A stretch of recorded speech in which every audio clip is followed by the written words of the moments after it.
Use Ibotta to get cash back on all of your purchases when you stock up on your summer essentials. Right now, Ibotta is offering our listeners $5 just for trying Ibotta by using the code CULT when you register. Just go to the App Store or Google Play Store and download the free Ibotta app to start earning cash back and use code CULT. That's IBOTTA in the Google Play or App Store and use code CULT.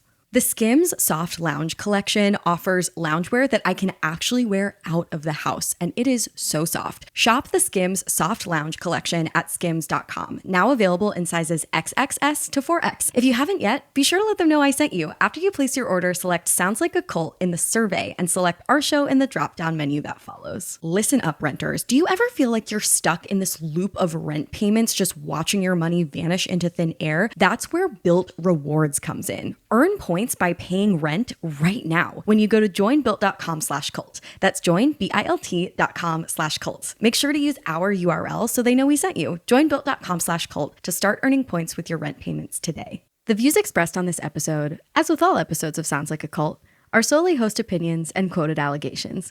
The content here should not be taken as indisputable fact. This podcast is for entertainment purposes only. Reese, I have a little question for you. Yes. Would you rather have to go through the entire recruitment, audition, and training process to become a Dallas Cowboys cheerleader, or get the phrase "God loves Dallas" branded onto your hip bone Nexium style? Are you kidding me? Have to or get to? That's so I want that ironically. No, I'm going brand all the way. I'm getting a God Loves Dallas tramp stamp. I need it. Okay. I guess a brand on your hip bone is physically forever, but the stain of that traumatic training and audition process is permanent in a way that could follow you, I would say, even into the afterlife. That's how I feel too. A brand compared to a lifetime of hip issues from jump splits, I feel like the brand is nicer to your hips. Ironically. Weirdly, yeah. You're right. The cult of the Dallas Cowboys cheerleaders. All right, let's get motherfucking into it. This is Sounds Like a Cult, a show about the modern day cults we all follow. I'm your host, Amanda Montel, author of the books Cultish and The Age of Magical Overthinking. And I am Reese Oliver, Sounds Like a Cult's coordinator. Every week on the show, we pick a different fanatical fringe group from the cultural zeitgeist, from Catholic school to Starbucks, to try and answer the big question.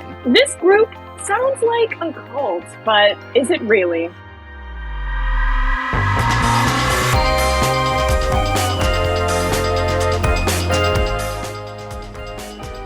Oh my God, I truly love your interpretation of the Sounds Like a Cult ultimate question. It is so unique. It is so uniquely you.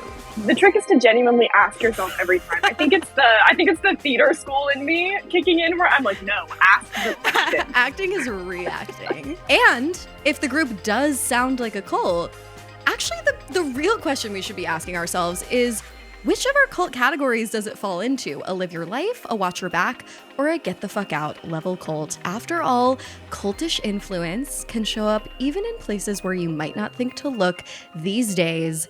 It could even show up, it could especially show up in Texas.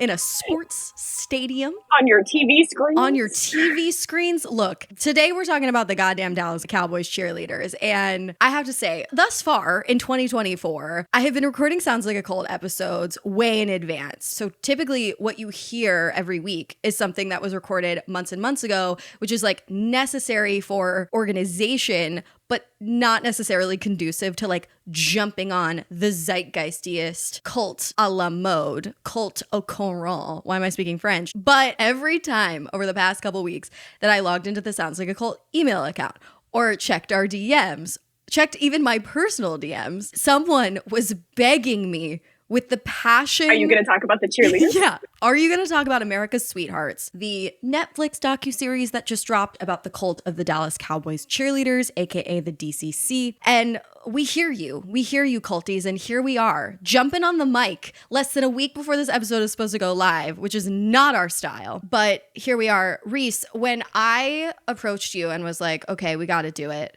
We got to do the cult of the Dallas Cowboys Cheerleaders, and I want to host it together. What was your sort of initial reaction? My initial reaction was, okay, I remember my almond mom watching the DCC reality show when I was a kid, and anything that falls into that category is probably something I can expect to make a good Sounds Like a Cult episode. Did you say almond mom? Yes.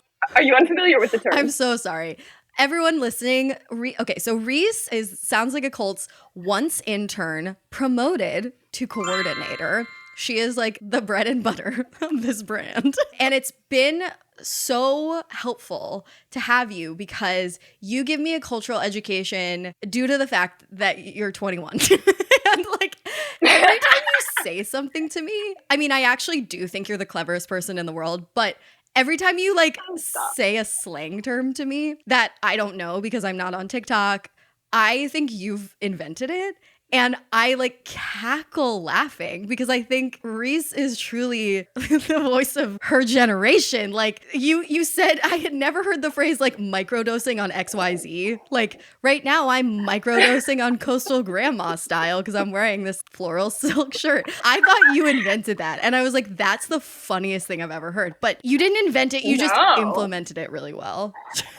Oh, I feel like Warren Jeffs tapping the phone lines and then saying that God told me you were talking to a boy on the phone. Like, I feel so powerful right now. Oh my God, that's the perfect culty analogy. Bless you. Bless you for the callback. Okay, but what the fuck is an almond mother? Oh, yes.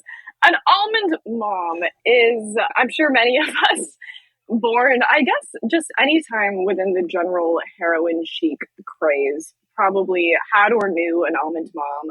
Just very weight concerned mom, has all the Biggest Loser DVDs, you know, puts water in your juice, makes comments about people's bodies on the street. Sure. All the stuff that's like not super overtly attempting to give you body image issues, but like definitely is. Which is just everything DCC is. 100%. It is just like a battalion of almond mommies and almond daughters. I watched that Dallas Cowboys Cheerleader reality show. I watched it in a fever dream of my adolescence. When was that? In 2006? Yes, when I was 14, aka prime almond daughter years.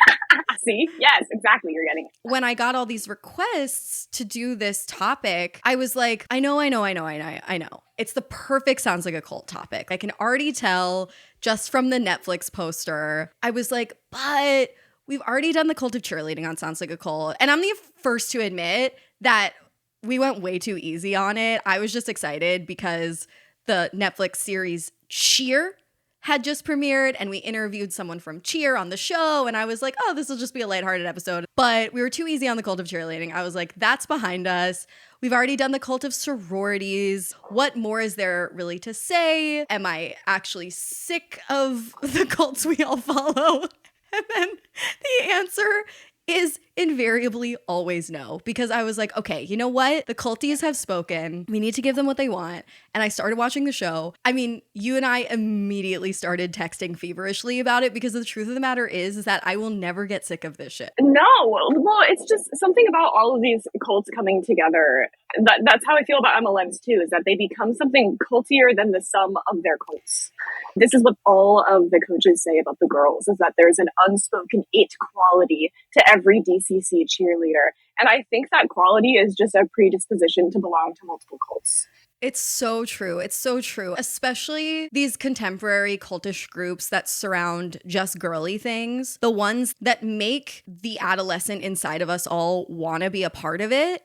And yet we see how problematic and damaging it is. That cognitive dissonance keeps me, at least, fascinated endlessly. And so it's not like I watched all 7 episodes of this Dallas Cowboys Cheerleaders series begrudgingly. I was all in. Like, I binged it. And we started texting about it right away. I knew that we were going to be putting together so many notes. I was like, we got to come up with a way to condense this. I was like, okay, I think we can divide the culty analysis into just like a few general categories of influence. Conformity is one. It's manifest destiny / Christian transcendence, God loves Dallas type shit. It's the labor exploitation. It's the physical torture / deprivation / almond mommy shame. And then, of course, it's the white supremacist patriarchy of it all. all of these categories kind of come together to form this spider web of glorifying suffering and making all of your trauma look beautiful. And like we were saying, there are also some really compelling, good culty aspects of the Dallas Cowboys cheerleaders. Like, they have mastered a sense of ritual. They have so many mantras, so many special buzzwords that really bond them together. Well, it's all the reasons you want to join a sorority. I think this is more alluring than a sorority because what they're doing is like elite, kind of, you know? Like, they are such talented dancers. Yeah. I mean, they keep saying the phrase world-class organization. I'm like, all right, relax. But that, I think, does make it even more appealing as a cultish community than a sorority because of the achievement and the glory. The prestige. Yes. The girls involved with the Dallas Cowboys cheerleaders truly establish a sense of belonging as if they were born to do this and they're all in this together. That's a feeling that I've never known and that most people never know. It is so engrossing and so intense. But then you back up and like get a bird's eye view and you're like, to what end?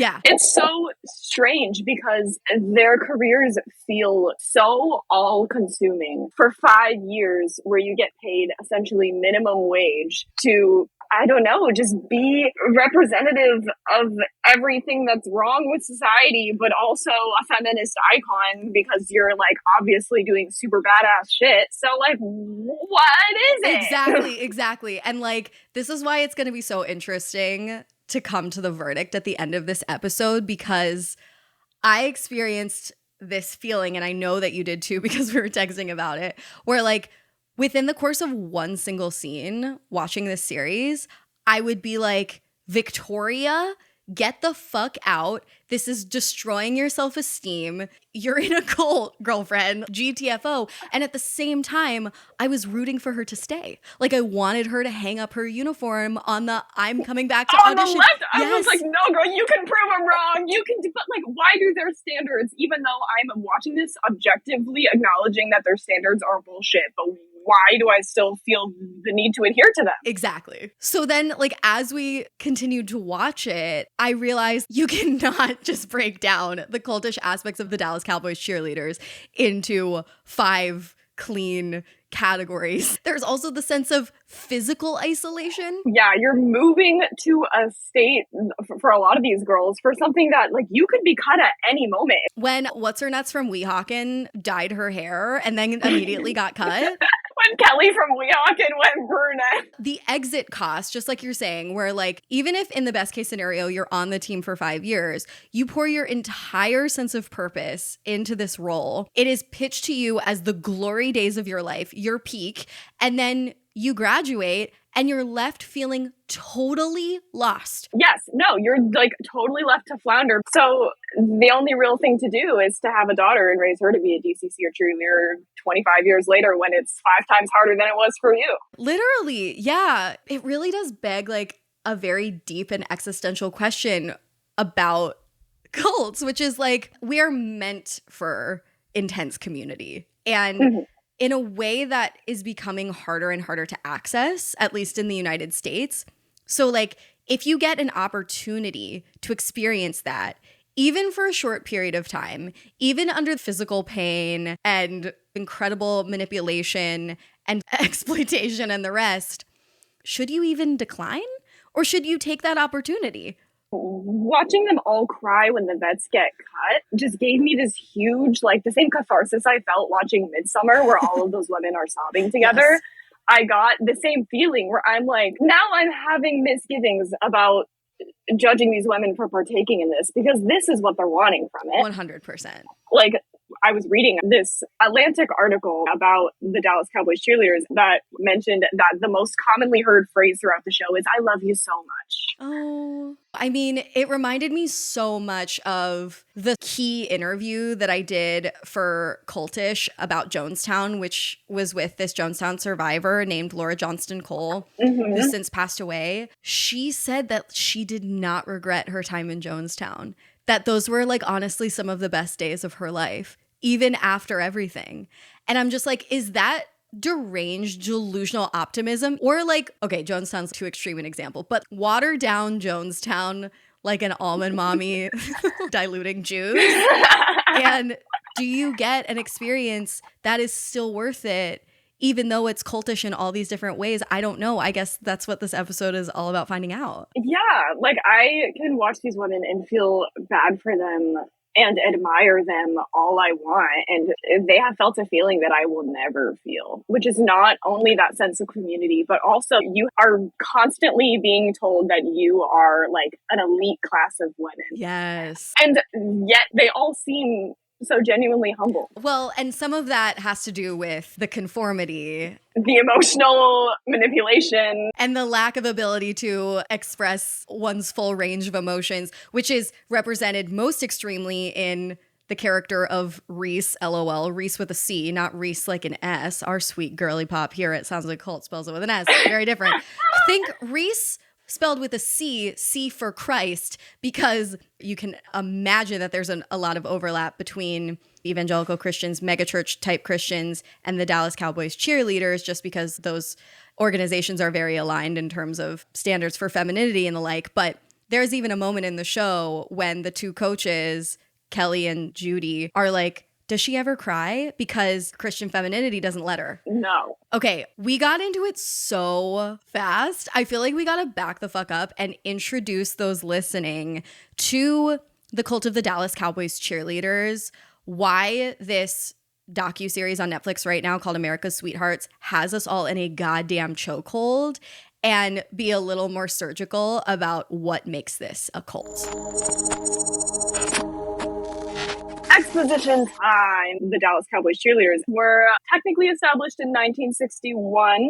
They're currently owned by Jerry Jones, the man, the myth, the legend, owner of the Dallas Cowboys. His net worth is currently $8.5 million.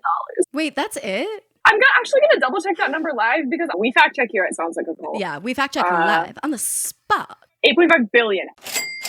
That makes more sense. I was about to say that makes more sense. Yeah, no. He's in the NFL business. Like, we're talking B's, not M's. I'm just a baby. Excuse me. Anywho, the thing that kind of apparently put the Dallas Cowboys Cheerleaders on the map, which I was surprised not to hear them touch on in the documentary, was that at a 1967 Dallas Cowboys game, a adult entertainer, a stripper, if you will, by the name of Bubbles Cash, which, like, cutest name ever. Need that as a drag name. She was walking through the stands with these cute little things of cotton candy, and everybody was like, whoa. Ooh la la. The GM of the Dallas Cowboys at the time, Tex Schramm, was like, oh, I see. If I dress my cheerleaders like her and I make them a big spectacle, and if I get everybody to look at these girls like the way that they're looking at her right now, I can make me a lot. It's funny that you mentioned Bubbles Cash as your drag name. It is so drag. As I was watching the show, and we're in a cultural moment right now where Chapel Roan is skyrocketing. I mean, the cult of Chapel Roan, holy shit. But as I was watching these Dallas Cowboys Cheerleaders, I was like, they are in drag. I think pageantry is just drag for straight people. Like pageantry, cheerleading, like all of these. There have to be closeted or even out gay Dallas Cowboys cheerleaders. They didn't go into those storylines. No, we did not see those. Who was the girl who was like, I'm not far enough in my life, I'm a hot mess, but she seemed like really fun. I don't know. She seemed bi. Whatever. Was she bi or did you think she was hot? Oh, that's always the question. That's always the question. Anyway, moving on. I also want to just, as a note, Jerry Jones is the billionaire at the top of this organization that is powered by women. His second in commands are women. Obviously, every Dallas Cowboys cheerleader is a woman. This is the power hierarchy of every classic cult, from the Children of God to Wild Wild Country, the Rajneeshpuram, to the Dallas Cowboys cheerleader. There is a man like Jerry Jones who sits comfortably at the top, and then he surrounds himself with a gaggle of white women. That's his inner circle, who exchange their beauty and whiteness for a grain more power.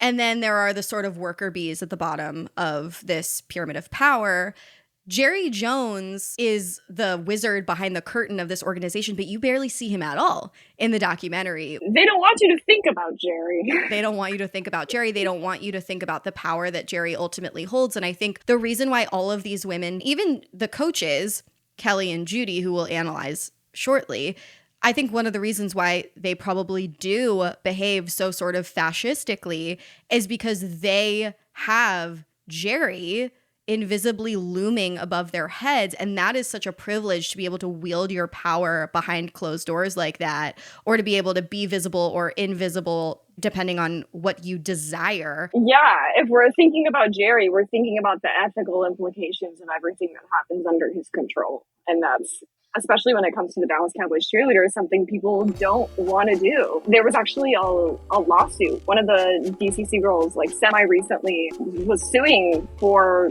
not being paid enough. And it's like, you don't want to think about the fact that there are people making those decisions. It's easier just to be like, oh, well, that's the way it's been and that's the way it'll be and whatever. But no, that's Jerry Jones.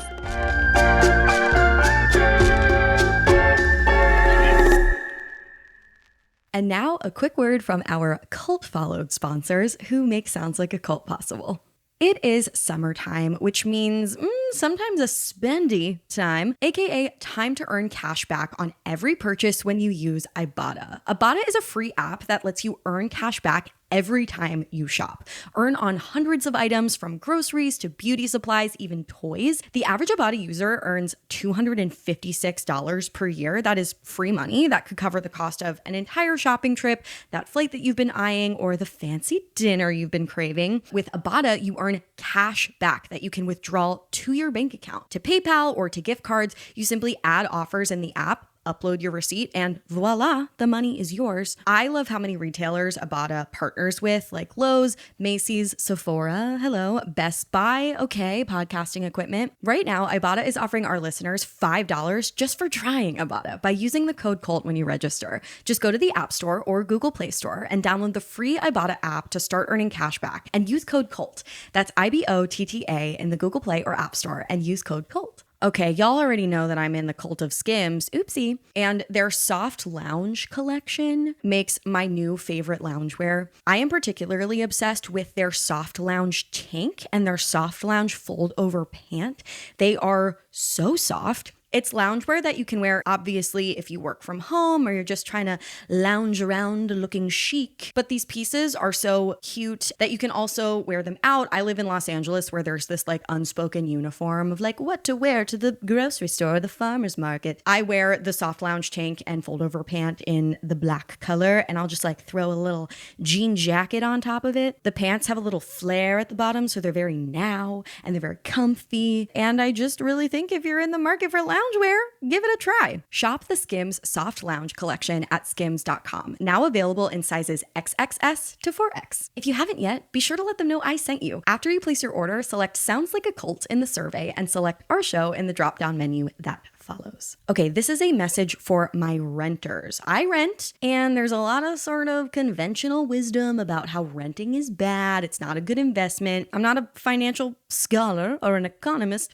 but with the way that interest rates are, renting, not such a bad deal, especially because of Built Rewards. Built Rewards is breaking ground as the first rewards program that hooks you up with points on your rent. Even if you still pay your rent with an old school check, Built Rewards has got your back. They will mail the check for you. It's like having a personal rent-paying assistant, glamorous. You pay your rent and you watch the Built points roll in. You can use these points toward a dream vacation, fitness classes. You can even use these points toward a future rent payment or toward a future down payment on a home. I really love the Built app. It's very easy to use. You do not have to be tech savvy to navigate it. This is just simply a very, very cool service, especially in today's economy. Earn points by paying rent right now when you go to joinbuilt.com/cult. That's joinbilt.com/cult. Make sure to use our URL so they know we sent you. Joinbuilt.com/cult to start earning points with your rent payments today.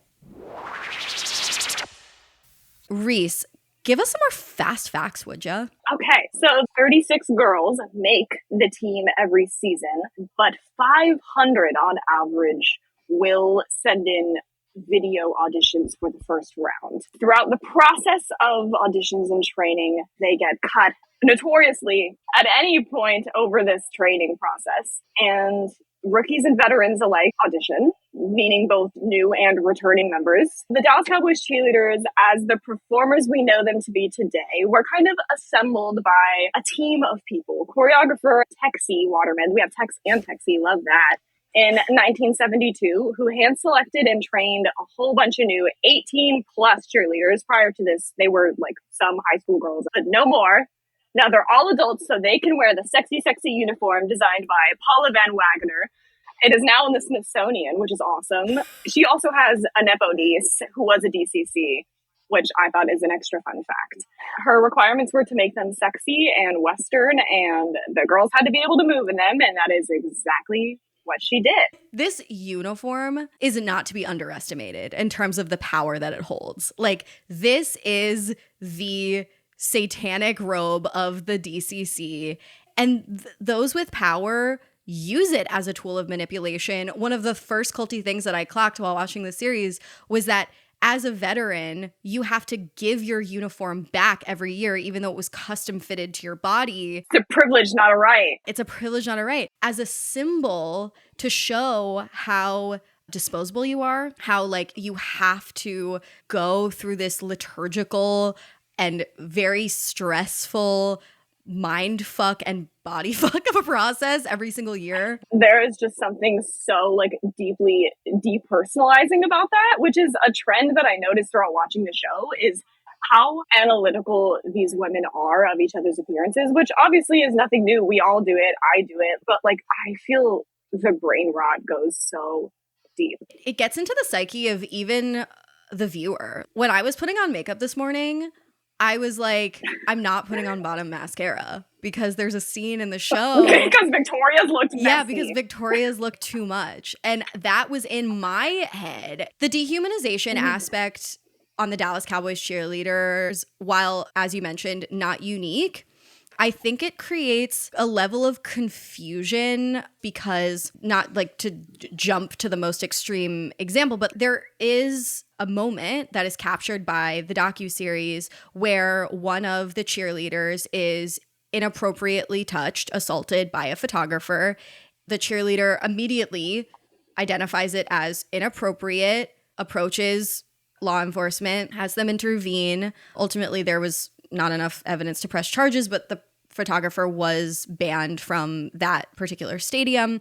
And they have a discussion that I thought was important to portray on television. And I really respected all the voices that were in the conversation in the locker room between the cheerleaders about dehumanization and how just because I'm wearing this uniform, I am not an object. And I was like, hell yeah. And yet I couldn't help notice like a queasy feeling in my stomach because in a different way that is a little more psychological and less explicit, their coaches are dehumanizing them and objectifying them by holding them to these doll-like standards. Yeah. And I don't want to, it's very easy to villainize people like Kelli when, again, this is Jerry Jones. But for you to say like, oh, she made the right choice, that should never happen to her, like this is not something that we want, I find that hard to believe. Yeah, because this is not the only example of how objectification makes this sisterhood, this cult, inherently dangerous for its members. There was also this one example of one of their head cheerleaders of the DCC, this girl named Kelli, being stalked by a fan. Yeah. Kelli had an air tag put on her car, and you are creating the conditions that lead to these circumstances. Yeah.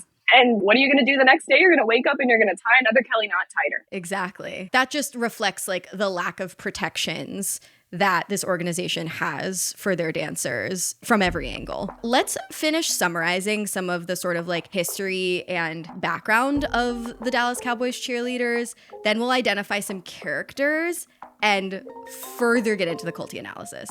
So, since the 70s, these girlies have been iconic. They have their new uniforms. They're doing dancier choreography that leans further away from cheer and more into dance. And at this point, they are America's sweethearts. They're getting tons of TV promo thanks to their current director at this time, Suzanne Mitchell. She's referred to as somewhat of a legend. She's the Kelli before the Kelli.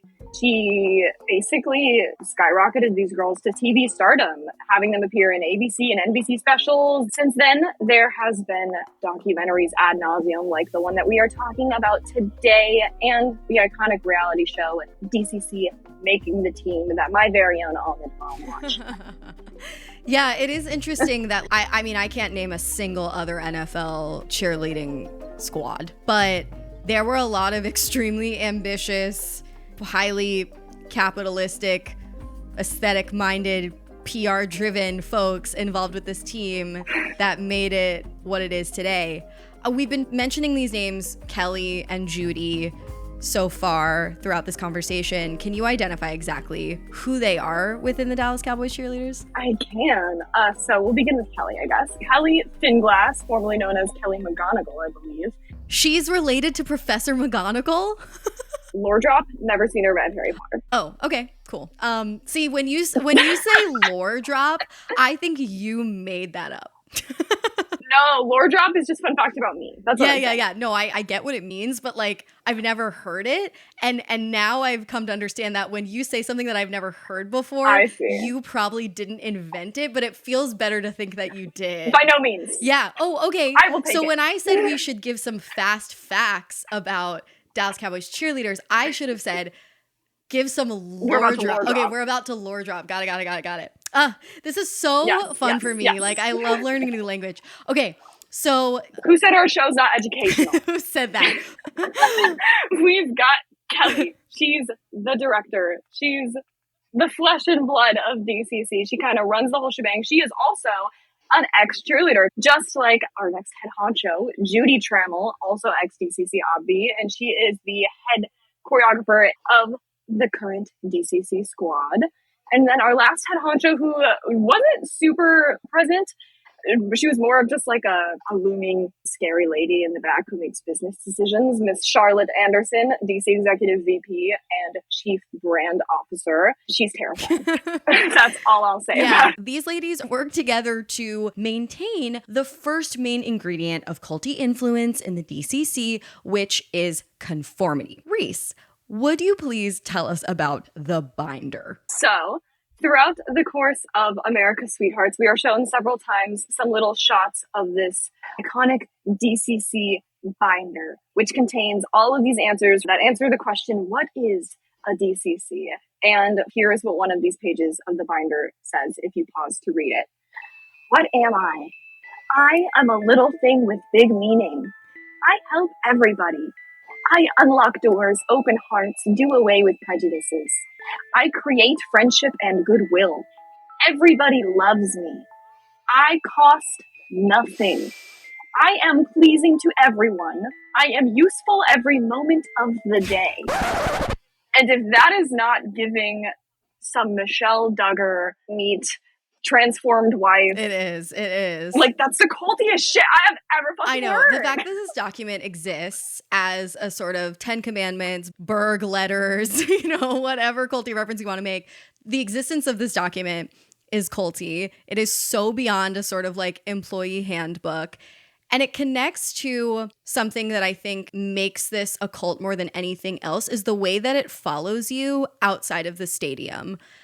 One of the most noteworthy sound bites from the docuseries that I can recall is when someone was talking about how when you get cut from the audition process, what makes it especially painful is not that you weren't a skilled enough dancer. It's that you get the feeling that you have failed to meet the standard for the perfect American woman. These are America's sweethearts, as they've been dubbed, not because they look pretty and can kick high. It's because they're expected to embody this extremely male-gazy ideal for a well-behaved, patriotic, I'm going to give you this girlfriend experience, but without going too far, that sort of like early Britney Spears kind of vibe. Everything you want to be, want to sleep with, want to marry. Exactly. The ideal woman. Exactly. This ideal American Texas woman. And that too, I think, creates the conditions for some of those boundary breaches and that dehumanization and at sometimes physical abuse. They have certain measures in place when they take pictures. The football? Dude, I know that that haunted me. Even the delivery of the way that it was explained. Let's everybody hold hands. Yeah. So if a male fan wants to take a picture with a Dallas Cowboys cheerleader, they know that there's a high chance this dude is probably going to want to get handsy. So they give fans who want to pose for a picture a football to hold, to give them somewhere to put their hands other than, the buttock of an orthodontist. So, I mean, the conformity also connects to the sense of hierarchy and charismatic leader position that Kelli and Judy hold, because they do have their favorites who get chosen for positions up the hierarchy, like first leader or second leader, which are sort of like head cheerleader type roles. And their favorites embody this look, proportions that make the uniform look pitch perfect, like flawless makeup, hair in that sort of dry bar blowout style, blonde, white. The Victoria's Secret bombshell, the Carl's Jr. girl on the car, yes, the Hooters girl. Yes. There's one for every type of man, but yet they're all somehow universal. It just depends on your tax bracket and your hobbies. There's a woman being sold for you somewhere. It's hard because there's this effortlessness you have to maintain, where you can't have enough interest in other things that it distracts from your ability to be the perfect cheerleader, but you can't care about it so much that your care is transparent. Yeah. That impossible feminine standard for your looks and your attitude is, I think, perfectly embodied in this one cheerleader on the show named Victoria, who we've referenced a few times. Her mom was a DCC as well, and her storyline was pretty devastating. The way that DCC became her whole identity and informed her entire sense of self-worth and her relationship with her mother, but also never made her feel truly accepted. Mm-hmm. It made for such good TV because she was an underdog and she was really pursuing something that was just beyond her capacity to achieve. The multi-generational trauma of it all. Because hearing Victoria's mom, I think is an unintentional almond mom, which is so heartbreaking because the experience for her is not at all what it seems to have turned out to be for Victoria. So she's trying to encourage her to follow her dreams, but also you're watching that destroy your child's psyche in real time. Yeah. And their emotional enmeshment and just how isolated the two of them were with one another felt extremely culty. It did. It felt like a fucking Samuel Beckett play. I was like, it did. Can someone do Waiting for Godot, but everybody's in the Dallas Cowboys cheerleader uniform? I still have a year in theater school left. There's time. Okay, now that whole aspect, the conformity, that is culty. But for me, my kink is roasting the Manifest Destiny Christian nationalism aspect here. I hope they see God. I know, my favorite thing. So the character Reese is one of the gals that they follow more in depth on the show. And she is this very wholesome Christian girl. I would watch a million YouTube vlogs of her. Miss Universe Teen Florida. Yes. She got engaged to her first ever boyfriend. I hope their first night together went okay. They're married now. But she seems darling. I want the world for her. Listen. She works at a flower shop. I want to know if she was a Bama Rush girly, because she did go to U of A. We'll do some investigating. But I don't want to say a single negative thing about this gal.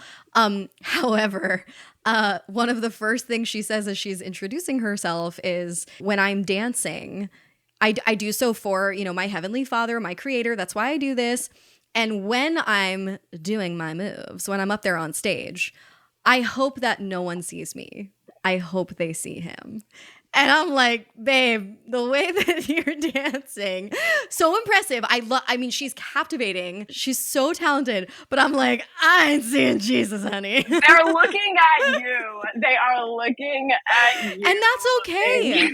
Oh my God, that makes me think of that scene in Hacks. Are you watching Hacks? No. There's a funny scene when the older washed up comedian who's gunning for a comeback on Hacks is being canceled because she's visiting a college and the college students are finding old footage of her delivering problematic jokes. And she has like a Gen Z writing assistant who is kind of helping her navigate this ongoing cancellation. And the assistant is like, you called so-and-so a slut back in the day. And the older comedian, who's so funny, played by Gene Smart, is like, she was a slut. And Hannah Einbinder, the assistant, is like, and that's fine.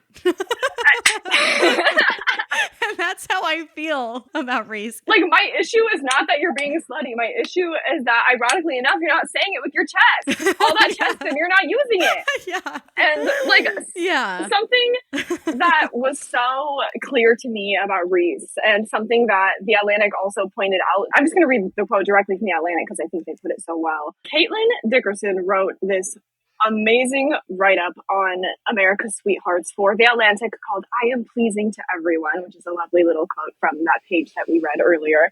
And in it, she says this thing about Reese. She says, the show's characters are soothed by the strict hierarchy of their world. They hate to disappoint, but when they do, their path back into their coach's good graces is clear. Perform better and you will be absolved. Which is exactly how Reese seems to view religion and cheerleading, which I think is what makes her such a successful DCC. 100%. The masochism. For sure. The Protestant ethic lives within her. I have to say, too, this was just like fucking non-scripted television cotton candy for me. The episode that opens up at the megachurch that some of the DCC cheerleaders attend. There is this amazing scene that's interspersed with like training sequences and stuff where this pastor is up there preaching at one of these giant mega churches, and he just keeps repeating this phrase, God loves Dallas. Like, God is going to bless Dallas through the Dallas Cowboys, through the cheerleaders. God wants the Dallas Cowboys to win. He wants Dallas to make money. He wants the Dallas Cowboys cheerleaders to be hot. Like, this is the messaging underlying this God loves Dallas mentality that does not explicitly get echoed within the DCC, but it aligns perfectly. Yeah. And I was looking into God Loves Dallas because I was like, that's a really like strange thing to harp on.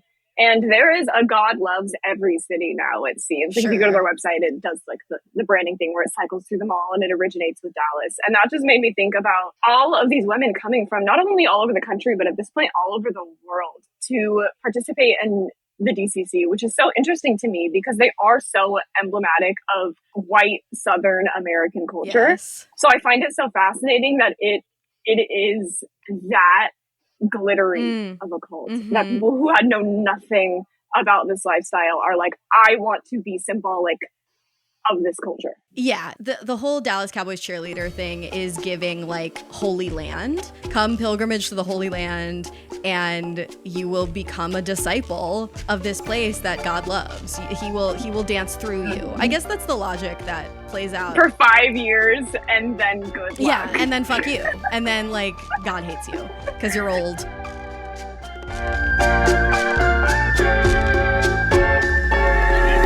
This brings me to why it is so easy for the Dallas Cowboys cheerleaders to exploit the labor of their recruits. Take 5 seconds to guess how much money you think a Dallas Cowboys cheerleader gets paid. In the 80s, they were paid $35 per game. The rumor is that now it's around $500.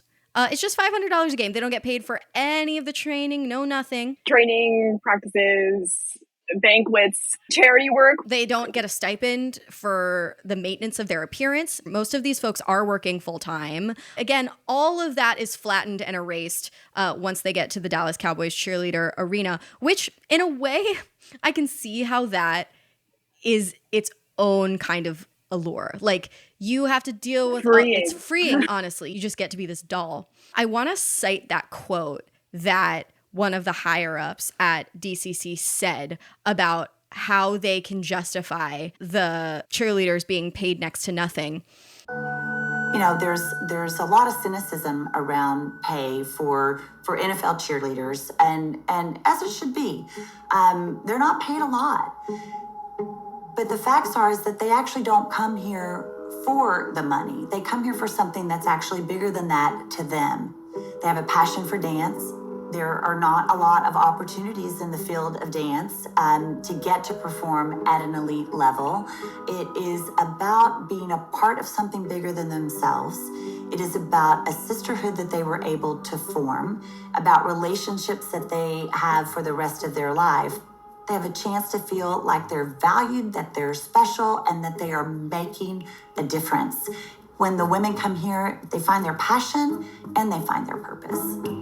Bro, if we were playing culty quotes right now and I read that was going to be my game idea if you hadn't watched the show super recently, was I was going to pull cult leader quotes and then quotes from those higher ups and have you guess. Dude, it's impossible. And if you watch the show, the piercing gaze with which she delivers this line into the camera, the calculation of the response is terrifying. We've just got a few more cultish aspects to analyze, and then we'll get to our verdict. We've got to talk about what these dancers go through physically and mentally with regard to their bodies. I want to start by addressing one of these things that I absolutely had no clue. I kind of thought that throughout the course of a football game, whenever a certain thing happened in the game, that would signify a specific cheer that is to be done.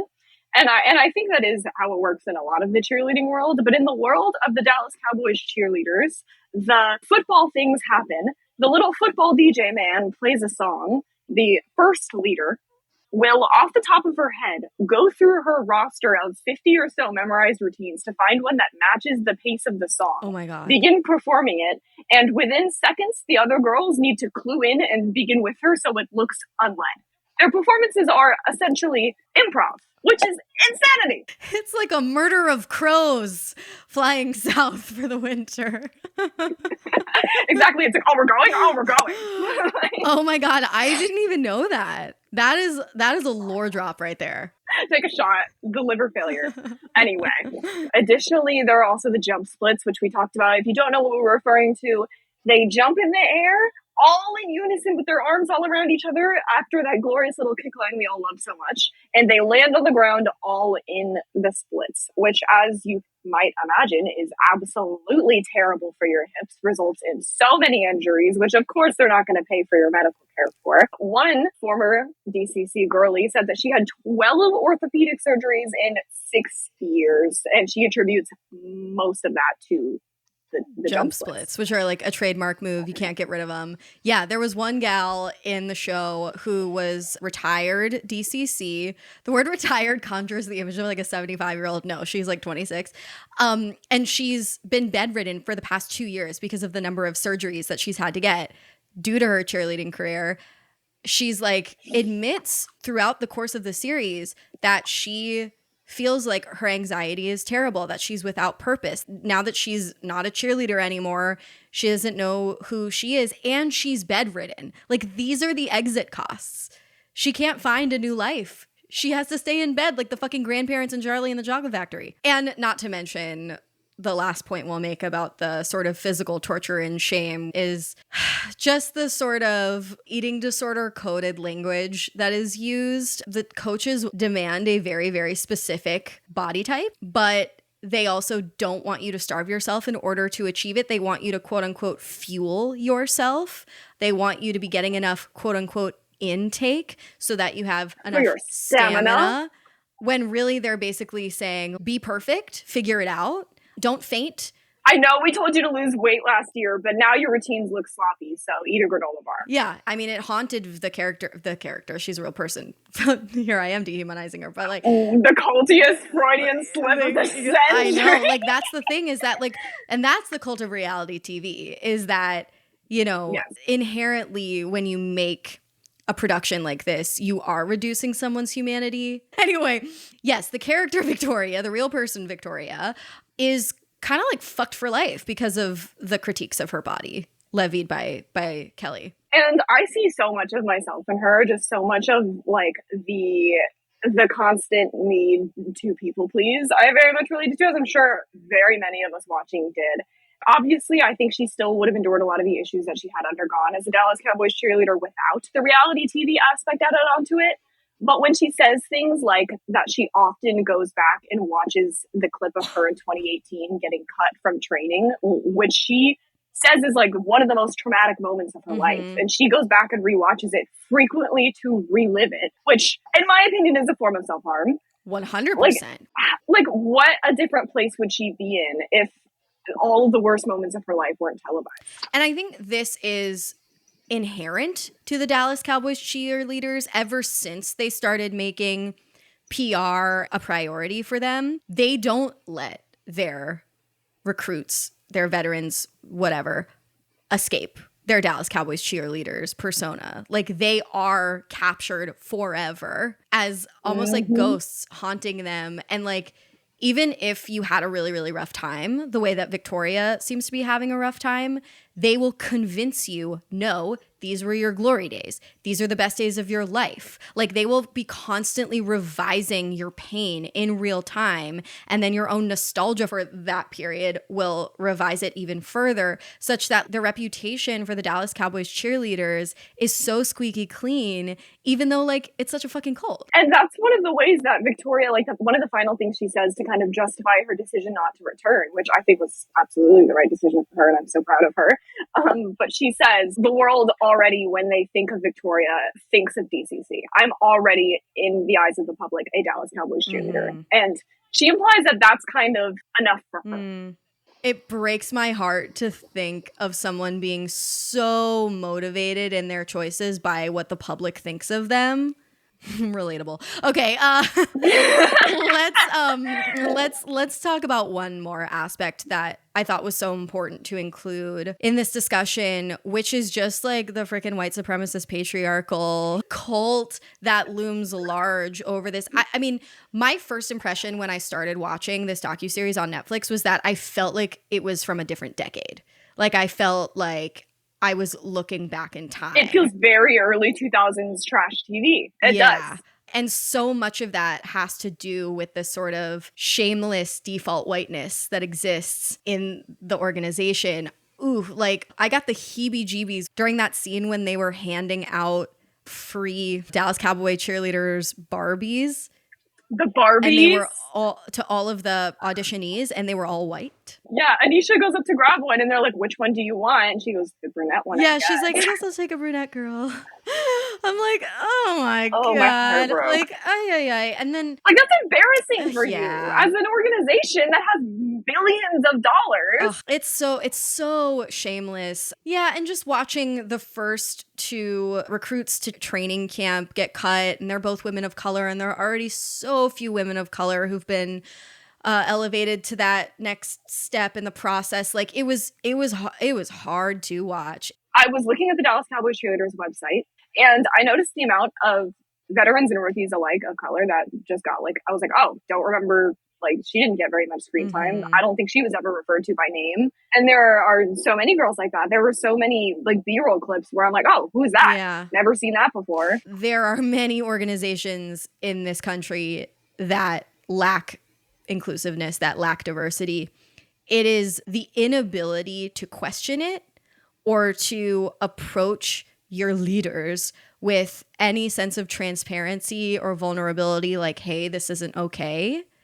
That is what makes it culty. It's like the hierarchy gives you worker bees, second leader, first leader, coaches, Jerry Jones. Where is there room to highlight injustices, you know? Nowhere. That said, still a really cute show. No, I'm kidding.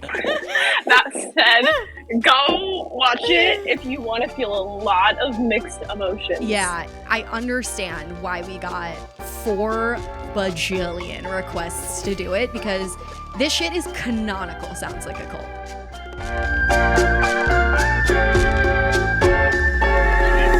So now that we've talked about not even every, I mean, like we could go on and on about the Dallas Cowboys cheerleaders all day, but now that we've given a fairly exhaustive overview, I have to ask you, Reese, out of our 3 cult categories, live your life, watch your back, and get the fuck out,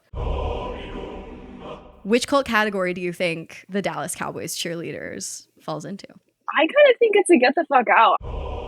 I think the moment Kelsey's car got air tagged, it became a get the fuck out, which you will in 5 years. So it's yeah, that is actually, we kind of just glazed over that when we brought it up because it's an honor and it's a privilege and it's a sisterhood. And of course, people are watching you.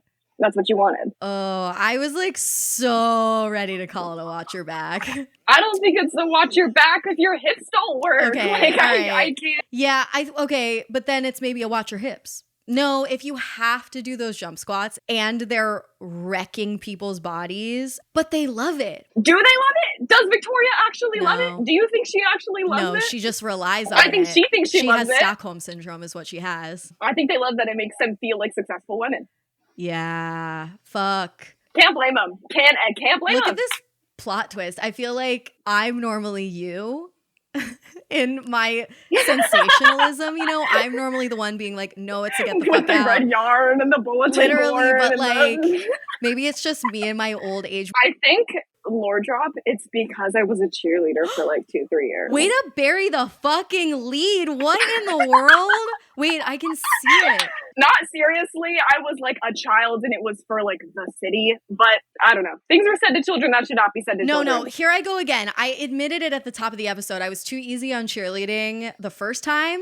I can't fall into that trap again. It is low-key a get the fuck out. And you know what? I have to remind myself of my own, of things I already know because again, there were people who said Jonestown was the highlight of their life. That's the get the fuckiest out cult that ever was.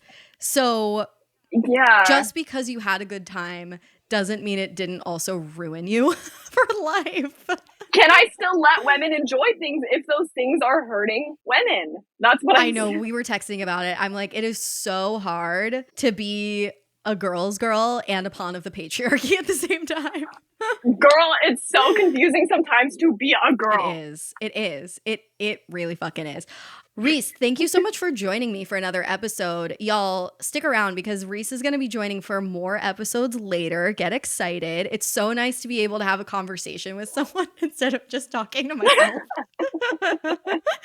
I will binge watch anything, anytime with you. I know, and I appreciate that about you. So everybody, please, you were super nice to Reese the first time she appeared on Sounds Like a Cult for the Cult of Tradwives episode, high performing episode. So please continue to be sweetie pies to Miss Reese with an S, not Reese with a C. It's Reese with a C for Christ. It's Reese with an S for Satan. For Satan? I mean that as a compliment. Nice. Of course.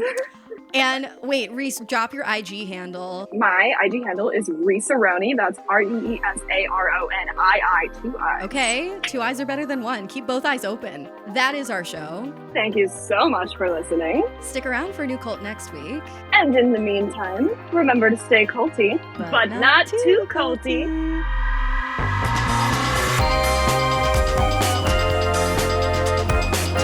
Sounds Like a Cult is hosted and produced by Amanda Montell and edited by Jordan Moore of The Pod Cabin.